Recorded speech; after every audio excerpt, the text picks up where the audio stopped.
दीदी ऐक ना, हा बोल. मला ना अभ्यासाचं खूप टेन्शन आलंय.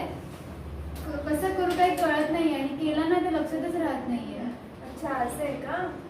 का बरं लक्षात राहत नाहीये? मोबाईल जास्त यूज मोबाईल. करते. तरी पण मोबाईलवर आपण कसं करायचं, काय अभ्यास करायचा ह्या ट्रिक्स पण असतात ना. हो. हा पण त्यासाठी बघ, अभ्यास आपण कसा करावा, कसं वेळापत्रक असावं ह्याचे मी तुला 10 की पॉईंट सांगते. ते लक्षात ठेवायचे. कळलं? आता तू अभ्यास करते, सतत सतत अभ्यास करत असणार, मग सांगणार की नाही एवढं गेलंय, लक्षातच राहत नाही, लक्षातच राहत नाही, बरोबर? पण कसं करायचं, आपण अभ्यास करत असताना आपल्याला ज्या गोष्टी आवडतात ना त्या गोष्टीकडे थोडासा वेळ द्यायचा. म्हणजे कसं आपलं मनोरंजन होणं पण गरजेचं आहे. सतत सतत अभ्यासाचा मारा बरोबर नाही. किंवा सतत सतत तीच गोष्ट जर तू एखादी गोष्ट केली, तुला जर सतत खायला दिलं तीच तीच तीच तीच गोष्ट तुला आवडेल? नाही. मग तसंच अभ्यासाचं पण असतं, आपल्या मेंदूचं पण असतं. मेंदूला पण थोडं रिलॅक्सेशन हवं असतं की नाही? त्याला पण थोडीशी शांती, मनोरंजन हवं असतं. मग त्यासाठी आपण काय करायचं, आपल्याला ज्या गोष्टी आवडतात किंवा आपल्याला कोणत्या गोष्टीची आवड आहे त्या गोष्टीसाठी थोडा वेळ राखून ठेवायचा आणि नेहमी ती गोष्ट करायची. बरोबर? हा झाला फर्स्ट पॉईंट. कोणता? मनोरंजन. बरोबर? दुसरा महत्वाचा मुद्दा कसा आहे माहितीये का? तर दुसरा महत्वाचा मुद्दा आपला आहार आणि स्वच्छता. आपण ज्या ठिकाणी अभ्यास करतो ना त्या ठिकाणी स्वच्छता असणं गरजेचं आहे आणि आपला आहार कशा पद्धतीने असावा हे पण महत्वाचं आहे. आता आपण समजा स्टुडंट आहोत, विद्यार्थी आहोत, कॉलेजचे स्टुडंट आहोत, तर आपल्याला कसं फास्ट फूड, जंक फूड खायला जास्त आवडतं. वडापाव, समोसा किंवा इतर ड्रिंक्स वगैरे, बरोबर? पण त्यासाठी आपलं शरीर आपला साथ द्यायला हवी. आपण जे काही खातो त्याचा परिणाम आपल्या शरीरावर, मेंदूवर होत असतो, बरोबर आहे? मग असे सात्विक भोजन करावं जेणेकरून आपल्या शरीराला त्यात ताकद मिळेल आणि मेंदूला चालना मिळेल. बरोबर? हा झाला आहाराचा मुद्दा. त्यानंतर स्वच्छता. आपण ज्या ठिकाणी अभ्यास करतो ती अभ्यासाची आपली जागा नीटनेटकी असणे गरजेचं असतं. बरोबर? अभ्यासाची जागा नीटनेटकी असली, आपण व्यवस्थितपणे तिथे अभ्यास करायला बसलो तर एक पॉझिटिव्ह एनर्जी आपल्यामध्ये एंटर होत असते. बरोबर? पॉझिटिव्ह एनर्जी आपल्यामध्ये येत असते. हा झाला दुसरा मुद्दा. पहिलं मनोरंजन, आहार आणि स्वच्छता, हे 2 मुद्दे लक्षात ठेवायचे. तिसरा मुद्दा असा आहे की झोप. आपण झोप किती वेळ घेतो? बरोबर? सततचं काम करून करून करून माणूस थकतो. तसंच सततचं अभ्यास करून किंवा काहीही काम करून आपल्या मेंदूला पण थोडी आरामाची गरज असते. मग त्यासाठी कमीत कमी 7 तास परफेक्टली झोप मिळणं आपल्याला गरजेचं. बरोबर? आता समजा आपण दिवसा जे काही करतो त्यामध्ये आपण एंटरटेनमेंट करतो, बरोबर आहे? आपण खेळतो, मित्रांसोबत मैत्रिणींसोबत जातो. त्याच वेळातला थोडासा वेळ आपण अभ्यासासाठी दिला तर कसं, आपण ज्यावेळी अभ्यास करायचा त्यावेळी अभ्यास करणार, रात्रीच्या वेळी जास्त वेळ आपण मोबाईलवर चॅटिंग वगैरे करत असतो, व्हिडिओज बघत असतो, रील बघत असतो. ते थोडं दूर सारून, ते थोडं अवॉइड करून आपण त्या वेळेत झोप कंप्लीट करायची आहे. बरोबर आहे? मग ह्याच पद्धतीने ह्या झाला झोपेचा मुद्दा. पहिलं झालं मनोरंजन, आहार आणि स्वच्छता, थर्ड आहे झोप. बरोबर? आता चौथा मुद्दा असा आहे की आपण अभ्यासाचा वेळापत्रक बनवायचं किंवा आपल्या दिवसाचं जे दिवसभरातलं जे काम आहे त्याचं वेळापत्रक बनवायचं. आपण काय करायचंय, कोणत्या वेळेत नाश्ता करायचा, जेवायचं, किती वेळ अभ्यास करायचा, त्याचं एक वेळापत्रक बनवून ठेवायचं. त्या वेळेत ते झालंच पाहिजे. बरोबर? आणि आपली अभ्यासाची पद्धती, आपण कोणत्या पद्धतीने अभ्यास करावा. बरोबर? आता अभ्यास करण्याच्या सुद्धा वेगवेगळ्या पद्धती आहेत. त्यामध्ये समजा येतं की स्टॉप करा. हे बघ, अभ्यास पद्धतीमध्ये तू कोणत्या विषयाचा अभ्यास करतेस त्या विषयामधलं तुला सर्व गोष्टी माहीत असणं गरजेचं आहे. त्या समज तू एखाद्या मराठी या विषयाचा अभ्यास करतेस, मग मराठीमध्ये एकूण किती सेक्शन आहेत ते लक्षात घेणं महत्वाचं आहे. जर परीक्षेच्या दृष्टीने आपण बघायचं झालं तर किती सेक्शन आहेत ते लक्षात घेणं गरजेचं आहे. मग त्या सेक्शनला, प्रत्येक सेक्शनला म्हणजे गद्य, पद्य ह्याला किती मार्क्स आहेत ते लक्षात घेणं गरजेचं आहे. समज गद्याला असतील 20 मार्क, 25 मार्क, पद्याला असतील 18 मार्क किंवा इतर व्याकरण वगैरे असतं, त्याचं मार्क डिस्ट्रीब्युशन तुला माहीत असणं गरजेचं आहे. तर त्यासाठी तुला तेवढा सराव त्या पेपराचा किंवा त्या विषयाचा असला पाहिजे. बरोबर, तेवढे तू क्वेश्चन पेपर सॉल्व्ह केले असले पाहिजे किंवा तेवढी तुझ्याकडे माहिती असली पाहिजे. जर आपण म्हणतो की नाही की प्रिव्हियस इयरला क्वेश्चन आलेला तोच या वर्षी येणार, मागच्या वर्षी आलेला तोच या वर्षी येऊ शकतो. असेच प्रिव्हियस इयरचे मागच्या 3-4 वर्षांचे क्वेश्चन पेपर त्यांचा स्टडी असणं गरजेचं आहे. आणि त्यामध्ये तुला सेक्शन वाईज की मला ह्या प्रश्नाला किती वेळ द्यायचा आहे. पहिला प्रश्न आहे, पहिलं सेक्शन आहे गद्याचं, त्याला तुला किती वेळ द्यायचा आहे. पद्याचं, त्याला तुला किती वेळ द्यायचा आहे, हे तुझ्याकडे आत्मसात असणं पाहिजे. म्हणजे तुला ते स्वतःहून कळलं पाहिजे की नाही मला ह्या गद्य ह्या पार्टला 30 मिनिटे 25 मिनिटे दिलीच पाहिजे आणि तेवढ्या वेळात माझा तो पार्ट पूर्ण झालाच पाहिजे. याच अभ्यास पद्धतीसाठी तुला वेळ देणं गरजेचं आहे. समजलं? काय पॉइंट झाले आपले? पहिलं तर मनोरंजन झालं, दुसरं झालं आहार आणि स्वच्छता, तिसरी झोप आणि चौथं अभ्यास पद्धती. आता अभ्यास पद्धती तू ठरवलं की मला ह्या पद्धतीने अभ्यास करायचा आहे. त्यासाठी महत्वाची काय आहे? एकाग्रता, कॉन्सन्ट्रेशन. स्टडी मेथड झाली. आता कॉन्सन्ट्रेशन, त्याच स्टडी मेथडवर तुला कॉन्सन्ट्रेट करणं गरजेचं आहे. इतर गोष्टी असतात ज्या आपल्याला डिस्टर्ब करतात, पण त्याकडे दुर्लक्ष करून आपण एकाग्र मनाने अभ्यास केला तर तो आपल्या जास्त लक्षात राहील. बरोबर, फक्त परीक्षेसाठी मार्क न कमवता ते आपण समजून घेणं महत्वाचं आहे. बरोबर, तेच आत्मसात केलं तर ते आपल्याला पुढे आयुष्यात उपयोगी पडतं.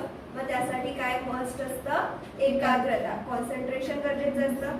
त्यानंतर आपण जो काही अभ्यास केलाय त्या गोष्टीचं मनन आणि चिंतन करणं, थोडा वेळ मेडिटेट करणं, त्याला आठवणं हे सुद्धा गरजेचं असतं. बरोबर, आपण कोणतीही गोष्ट अभ्यासली, आपण एखाद्या विषयाचा अभ्यास केला आणि त्यानंतर इतर गोष्टी सर्व केल्या, त्यानंतर आपल्याला अरे मी काय वाचलं होतं लक्षातच नाही आलं.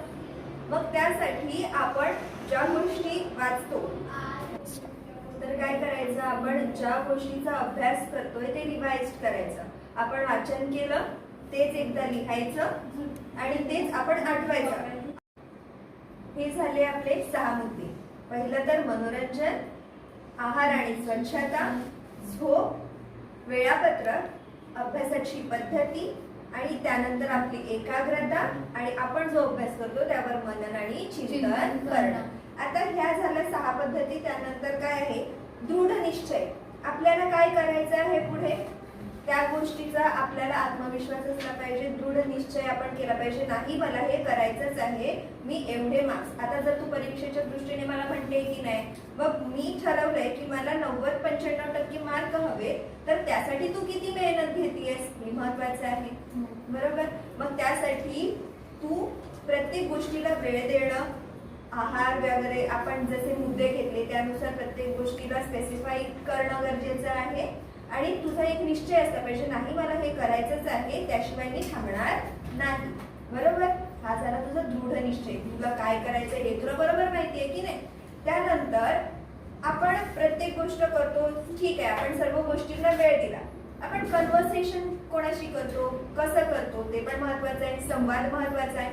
आपण एखाद्या बंद रूम मध्ये आहे, त्या खोलीमध्ये आपण सतत अभ्यास करतोय, आपलं शेड्यूल बघतोय, आपली स्टडी मेथड बघतोय, सगळं करतोय, कॉन्सन्ट्रेशन करतोय, पण त्याच गोष्टीत राहून, बंदिस्त कमऱ्यात राहून बाहेरचं जग कळणार आहे का? नाही. तर आपण थोडं फॅमिली टाइम पण द्यायला हवं. कसं की आईशी बोलावं, बाबांशी बोलावं, त्यांच्याकडून 4 नवीन गोष्टी आपल्याला शिकायला मिळतात की नाही, ते आपले पहिले गुरु आहेत, त्यांच्याकडून सुद्धा नवीन गोष्टी जाणून घ्याव्या. त्यामुळे सुद्धा तुम्हाला थोडीशी माहिती मिळून जाते नव्या गोष्टींची. बरोबर, मग कन्व्हर्सेशन सुद्धा महत्वाचं असतं. ठीक आहे, हे झालं फॅमिली टाइम साठी. आणि जर तुला अभ्यासामध्ये एखादी गोष्ट अडतीये तर तू कोणाशी संभाषण करणार? एकतर सर्वप्रथम तुझ्या मैत्रिणीसोबत, जर तिला येत असेल तर तू तिला विचारणार. तिला नाही आलं तर आपण कोणाला बोलतो? आपले गुरु, आपले शिक्षक, आपण त्यांना विचारणार. मग आपले जे काही डाऊट्स आहेत ते क्लिअर करून घ्यायचे, कन्व्हर्सेशन करायचं महत्वाचं आहे. नाहीतर आपले जे डाऊट्स आहेत ते आपण स्वतःमध्ये ठेवले तर त्यामधून काही सॉल्युशन निघणार आहे का? नाही. मग असंच आपण जी गोष्ट करतोय, आपण जो अभ्यास करतोय त्यासाठी कन्व्हर्सेशन असणं गरजेचं आहे. ते फॅमिलीसाठी असो किंवा स्टडी मध्ये आपण फ्रेंड सर्कल मध्ये आपल्या शिक्षकांसोबत असो. ठीक आहे. आणि सर्वात शेवटचा मुद्दा म्हणजे आपण कोणत्या गोष्टीमध्ये करिअर करायचंय आपल्याला ते निवडायचं. 10वी-12वीचे विद्यार्थी असतात ना, 10वी-12वीच्या विद्यार्थ्यांसाठी प्रत्येक गोष्ट नवीन असते, बरोबर. 10वीचे विद्यार्थी झाले, शाळा संपली त्यांची, पुढे त्यांना उंच भरारी घ्यायची असते. मग कॉलेजला जायचं की डिप्लोमा करायचा, काय करायचं, मग त्यासाठी त्यांनी त्यांची जी आवड जोपासली त्यामध्ये सुद्धा ते करिअर करू शकतात. काही विद्यार्थी असे असतात की त्यांनी एखादी गोष्ट केली म्हणून मी ती करतो, पण त्या विद्यार्थ्याला स्वतःला कळलं पाहिजे की मी कोणत्या गोष्टीकडे गेलं पाहिजे, की मी कोणत्या क्षेत्राकडे वळावं. हल्ली खूप ठिकाणी खूप सारे क्षेत्र आलेले आहेत, खूप साऱ्या फॅकल्टीज आहेत, बरोबर, की मी आर्ट्सला जावं, कॉमर्सला जावं, सायन्सला जावं. मग त्यासाठी आपल्याला काय त्या गोष्टीमधलं माहीत आहे, किंवा मी एखादा ITI करावा, डिप्लोमा करावा, एखादा फॅशन डिझायनिंग, मुलगी असेल फॅशन डिझायनिंग करावी, मुलगा असेल त्यांनी त्याचं करिअर करावं, मेकॅनिकल इंजिनियर करावं, किंवा इतर गोष्टी पण आहेत ज्या जरा एखाद्या व्यक्तीला पुढे शिक्षण घेणं जरी महत्वाचं नसेल तरी त्याच्यासाठी कोर्सेस अवेलेबल आहेत, बरोबर. ते कोर्सेस अवेलेबल आहेत. समजा टेलरिंग आहे, पार्लर आहे, ते कोर्सेस आहेत. त्यांनी स्वतःच्या पायावर उभं राहणं गरजेचं आहे, हो की नाही. आई बाबा एवढी मेहनत करतात, 10 वर्ष शिकवतात, त्यांनी पुढे कॉलेज करावं, काय करावं हे सर्वस्वी विद्यार्थ्याला समजायला हवं. कारण ते सुजाण बनलेले असतात, त्या वयात ते सुजाण बनलेले असतात. काही गोष्टी असतात डिस्ट्रॅक्ट करण्यासारख्या, पण त्यांना एक आपणहून ज्ञात व्हावं की आम्ही कोणत्या क्षेत्राकडे गेलं पाहिजे, काय केलं पाहिजे. त्यासाठी हे मुद्दे मी तुला 10 सांगितले. आणि असं नाही हे माझे स्वतःचे मुद्दे आहेत, मी सुद्धा एका व्याख्यानामध्ये ऐकले होते आणि मला ते पटले की हा हे बरोबर आहे, म्हणून आता मी तुझ्यापर्यंत पोहोचवते. असंच आपण आपल्या प्रेक्षकांपर्यंत पण पोहोचू, हो की नाही. लक्षात आलं ना तुम्हाला, तुला लक्षात आलं ना काय मुद्दे आहेत ते. सर्वप्रथम आहे मनोरंजन, आपण एंटरटेन केलं पाहिजे, स्वतःला केलं पाहिजे, आपल्या मनाला बरं वाटावं म्हणून केलं पाहिजे. आपला आहार आणि स्वच्छता, कळतंय ना तुम्हाला, आपला आहार कसा असावा. आपण ज्या ठिकाणी अभ्यास करतो तिथे स्वच्छता राखली गेली पाहिजे. आपण झोप घेतली पाहिजे, पुरेशी झोप घेतली पाहिजे. त्यानंतर आपलं वेळापत्रक आपण व्यवस्थित केलं पाहिजे. त्यानंतर आपली अभ्यासाची पद्धत, आपण कसा वेळ द्यावा, किती वेळ द्यावा कोणत्या विषयाला, जर एखादा प्रश्न सोडवायचा असेल त्या प्रश्नाला किती वेळ द्यावा ते महत्वाचं आहे. आणि आपली एकाग्रता महत्वाची आहे. त्यानंतर झाला आपण जो काही अभ्यास केलाय त्याचं मनन करणं, चिंतन करणं, मेडिटेशन, योगा हे सुद्धा आपल्या हेल्थसाठी खूप चांगले आहे, बरोबर. त्यानंतर आपण बघितलं होतं की दृढ निश्चय, आपण काय करायला हवं ह्याचा आपल्याला निश्चय केला पाहिजे की नाही मला हे पुढे जाऊन करायचं आहे, माझ्या आईबाबांसाठी म्हणा किंवा माझ्या स्वतःसाठी म्हणा, मला हे करायचं आहे. मग संभाषण, आपण ज्या काही गोष्टी केल्यात किंवा आपण अभ्यास करतोय त्याबद्दल आपण बोलणं गरजेचं आहे, बरोबर. आपण फॅमिली टाइम स्पेंड केला पाहिजे. आणि सर्वात शेवटचं म्हणजे करिअर, आपण काय निवडायचं. 10वी-12वीच्या विद्यार्थ्यांना हे सर्वात महत्वाची सूचना नाही, एक मार्गदर्शन पण सांगणं आहे की तुम्ही काय करावं, तुम्ही काय निवडावं. यासाठी तुम्ही तुमची आवड जोपासा आणि तुम्हाला ज्या क्षेत्राकडे जायचंय त्या क्षेत्रात माहिती असलेल्या एखाद्या पर्सनला, एखाद्या व्यक्तीला तुम्ही विचारा की मला ह्या क्षेत्रात जावंसं वाटतंय किंवा मला हे आवडतंय तर मी काय करावं, मी कुठे गेलं पाहिजे. अशा एखाद्या माहिती असलेल्या व्यक्तीला तुम्ही विचारा, जेणेकरून तुम्हाला त्याकडून जास्त मार्गदर्शन मिळत जाईल. समजलं ना तुला काय करायचं ते. ठीक आहे, प्रेक्षकांना तुम्हाला समजलं. धन्यवाद.